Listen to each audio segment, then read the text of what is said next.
ये डिनोट करता है कि कहीं ना कहीं हमारी जो रात की नींद है वो ठीक नहीं है। अटेंशन फोकस भी फर्क पड़ सकता है, आपकी मेटाबॉलिज्म फर्क पड़ सकती है, शुगर को पचाने की शक्ति में फर्क आ सकता है, ब्लड प्रेशर हाई जा सकता है। अगर वो सो नहीं पाता तो जितना अगर हम कोशिश करेंगे सोने की उतनी नींद भाग जाएगी। मनवीर मैम, आप एक स्लीप डॉक्टर हो और वो भी सुपर स्पेशलिस्ट हो। तो हमारे इंडिया में कई घरों में और कई मतलब फ्रेंड सर्कल में कई सारे स्लीप रिलेटेड अफवाहें होती हैं, कई सारे मिथ्स होते हैं। तो मैंने 10-15 अपनी कम्युनिटी से मैंने उठाए और मैं चाहूँगा कि आप उन्हें डिबंक करिए। सबसे बड़ा मिथ मेरे हिसाब से ये है कि कोई भी हमारे नेटवर्क में होता है जो कहीं भी कभी भी सो जाता है तो लोग उसे ईर्ष्या करते हैं, कहते हैं कि मुझे ऐसा होना चाहिए यार, कहीं भी ये सो पाता है। तो ये हेल्दी होता है कि नहीं, ये मैं आपसे जानना नहीं चाहूँगा। नहीं, ये बिल्कुल भी हेल्दी नहीं होता। ये समझा जाता है कि बहुत अच्छी एक स्पेशलिटी है या बहुत अच्छे तरीका है, बट ये नहीं है, क्योंकि ये डिनोट करता है कि कहीं ना कहीं हमारी जो रात की नींद है वो ठीक नहीं है। और मैम ऐसे ही दूसरा एक मिथ होता है कि कोई लोग खाली 5 या 4 घंटे ही सो पाते हैं और वो लोग मतलब सीना ठोक के बोलते हैं कि भाई मुझे तो 4 ही घंटे ठीक है। तो ये एडवाइस सही है कि आपको मतलब 8 घंटे या 7 घंटे की मिनिमम होनी ही चाहिए आपकी नींद? तो नींद की रिक्वायरमेंट भी एक रेंज होता है। तो कुछ लोगों को 7 चाहिए, कुछ को 8, किसी को 8.5, किसी को 5, किसी को 6। और ओके। ज़्यादातर लोगों को 80% को चाहिए होगा समवेयर बिटवीन 7 और 8, 8.5 के बीच। सिर्फ ओके। 5-10% है जो दूसरी तरफ है। तो सबको नहीं ओके। सोचना चाहिए कि हम सभी ऐसे हैं कि हमारे को सिर्फ 4 घंटे से काम चल जाएगा। और दूसरा इसी के अराउंड ऐसा होता है कि अगर हम लोग कम सोते हैं तो हमारी ब्रेन और हमारी जो कॉग्निटिव एबिलिटी है, मतलब हमारी काम करने की क्षमता, जो हम लोग प्रोडक्टिविटी कहते हैं, वो कम हो जाती है। तो ये सच है कि मतलब कोई प्रोडक्टिविटी में इम्पैक्ट होता ही नहीं है? ये पूरा सच है, बिकॉज़ नींद में हम कुछ डिटेल में भी डिस्कस करेंगे। ब्रेन में बहुत सारा कुछ काम होता है, मेहनत होती है।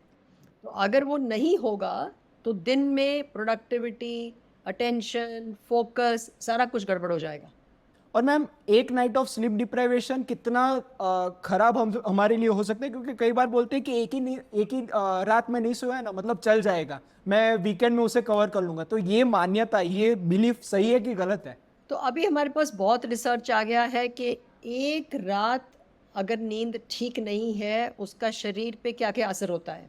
ओके। तो अटेंशन फोकस भी फ़र्क पड़ सकता है, आपकी मेटाबॉलिज्म फ़र्क पड़ सकती है, शुगर को पचाने की शक्ति में फ़र्क आ सकता है, थोड़ा-सा ब्लड प्रेशर हाई जा सकता है, तो ये सब हो सकता है। अब इसी से मैं आपसे पूछना चाहूंगा कि कई लोग शिफ्ट वर्कर जैसा सोते हैं, मतलब रात को 3 बजे सोते हैं, सुबह 10 बजे उठते हैं और कहते हैं कि मैं कहीं भी कभी भी सो पाता हूँ, जैसे हमने फर्स्ट में डिस्कस किया। तो the time of your sleep वो कितना इंपॉर्टेंट होता है? क्योंकि कई लोग क्या कहते हैं कि मैं मतलब मेरे में सिरकाडियन क्लॉक जैसा कुछ है नहीं, मैं कभी भी कहीं भी सो जाता हूँ और मैं फ्रेश फील करता हूँ।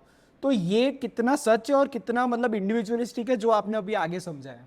जैसे आपने शब्द बोला सर्केडियन क्लॉक, एक चीज़ है जो हमारी बॉडी के अंदर 24 घंटे का एक घड़ी चलता है, जो कंट्रोल करता है कि नॉट ओनली स्लीप बट बाकी बहुत सारे फंक्शंस, या जो या एक हार्मोन्स हैं, गैस्ट्रोइंटेस्टाइनल डाइजेशन है, वो सब भी कंट्रोल होता है। तो अगर हमने नींद तो 7-8 घंटे कर ली, बट वो टाइमिंग मैच नहीं करा, तो वो सारे फंक्शंस खराब होने का बहुत ज़्यादा संभवता है।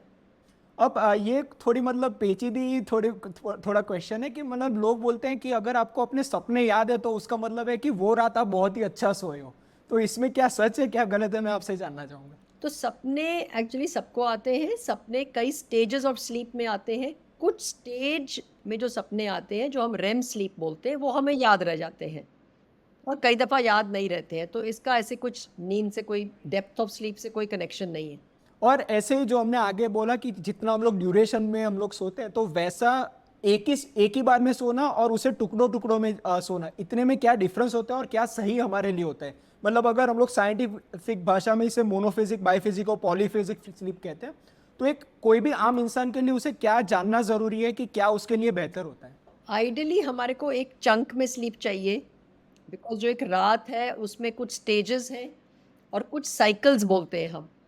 तो अगर वो साइकिल्स इकट्ठे आएँगे, तब हमारे ब्रेन फंक्शन के लिए, एंडोक्राइन फंक्शन के लिए, सब के लिए बहुत अच्छा है।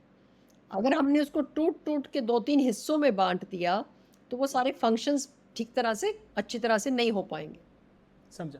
मैम अगर कोई रात को सो नहीं पाता तो जनरली उसे कहते हैं कि आप रात को मतलब आंख बंद करके रिलैक्स करिए, मतलब वो सोने के बराबर होता है। तो ये सच है कि गलत है? अगर वो सो नहीं पाता तो जितना अगर हम कोशिश करेंगे सोने की, उतनी नींद भाग जाएगी। तो हमको उस वेटिंग को किसी कुछ और चीज़ में सब्स्टिट्यूट करना है, नहीं तो वो फ़िक्र और बढ़ता चला जाएगा। हम्म। अब जो हमारे जो प्रोफेशनल्स होते हैं, जो मतलब जो हमारी जो ऑडियंस है वो 20s 30s में है, जो मतलब गो टू लाइफस्टाइल के फास्ट पेस लाइफस्टाइल के साथ हैं, तो मैम ये लोग जनरली मैंने देखा है कि उनका मंडे टू फ्राइडे का जो रूटीन होता है स्लीप रूटीन, वो वीकेंड में एकदम उल्टा हो जाता है। माना कि 1-2 घंटा स्ट्रेच कर लिया, सुबह वेक टाइम डिले कर दिया, तो ये सही होता है कि गलत होता है? मतलब the disregularity of sleep time and wake time, इसका सच क्या है? तो अगर कुछ बहुत लोगों का ये नोशन है कि जिसको हम बोलते हैं कैच अप स्लीप, तो हम कैच अप स्लीप से हम क्या गेन कर सकते हैं? तो अब ये भी बहुत रिसर्च ने दिखा दिया है कि कैच अप स्लीप से हमारी जो फिज़िकल थोड़ी थकावट है वो बेटर हो जाएगी, ओके। बट जो अंदर बॉडी में फिज़ियोलॉजिकल चेंजेस है वो इम्प्रूवमेंट नहीं आती, एक तो ये। दूसरा, अगर हमने टाइमिंग वेरी किया, फिर मंडे ट्यूसडे हमको हमारे डेज़िग्नेटेड टाइम पे नींद नहीं आएगी, जो एक सोर्स ऑफ वरी और कंसर्न हो जाता है। उसको करने के लिए फिर लोग कुछ ना कुछ हेल्प लेते हैं इधर-उधर से। तो फ्लक्चुएशन करना, हम अपनी बॉडी क्लॉक को चेंज कर जाते हैं। इसके दोनों तरह से हार्मफुल इफ़ेक्ट्स हो सकते हैं। अब मैम हमारे यंगस्टर्स में हसल कल्चर बहुत ही कॉमन है, मतलब जितनी जितनी ज़्यादा मैं मेहनत करूंगा उतना ही मैं ज़्यादा पाऊंगा। तो ऐसे में क्या होता है कि लोग डेस्पेस हो जाते हैं, मतलब काम करते करते सीधा जोन आउट कर जाते हैं। तो वो हेल्थी होता है कि नहीं, वो मैं आपसे जानना चाहूँगा। सो इन फैक्ट अब बहुत ये स्टेटमेंट किया गया कि लेस इज़ मोर और मोर इज़ लेस। तो अगर हम ठीक तरह से काम करें, फिर एक वर्क लाइफ बैलेंस मेंटेन करें, फिर एडिक्वेट नाइट करें, तो हमारी प्रोडक्टिविटी कहीं ज़्यादा होगी। ना कि दी अदर वे राउंड कि मैं 24 घंटे में से मैं 16 घंटे काम करने की कोशिश करूं तो मेरी प्रोडक्टिविटी बढ़ जाएगी। तो काम पे ज़रूर बैठेंगे, प्रोडक्टिविटी में नहीं। तो इसीलिए बड़ी कंपनीज़ ने नैप रूम्स, रेस्ट रूम्स, ये सारा या कुछ बना दिया है ताकि लोग थोड़ा-सा रेस्ट कर सकें और फिर एक चार्ज मिल जाए बॉडी को।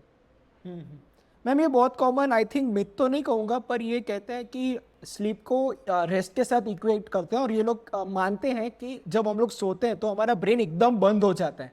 तो ये सच है कि नहीं, वो मैं आपसे जानूँगा। नहीं, ये बहुत पहले ज़रूर सोचा गया था कि ब्रेन जब हम सोते हैं तो ब्रेन बिल्कुल शांत हो जाता है, सब कुछ रुक जाता है। अब तो कई सालों से रिसर्च ने बहुत क्लियरली दिखा दिया है, animal experiments, human scanning brains की करके, कि बहुत सारे एरियाज़ हैं ब्रेन के जो बहुत काम करते हैं। जो बहुत काम करते हैं means they are only sometimes coming awake या अलाइव एट नाइट। तो memory consolidation, hormone functions, registration, ये सारा कुछ रात को, बहुत सफाई ब्रेन की, ये सब कुछ होता है रात को। दोस्तों ये वीडियो अगर आपको वैल्यूएबल लगा तो इसे लाइक कर अपने सारे दोस्तों से इसे शेयर कीजिएगा। इस चैनल को सब्सक्राइब तो आप कर ही लेंगे। चलिए मिलते हैं।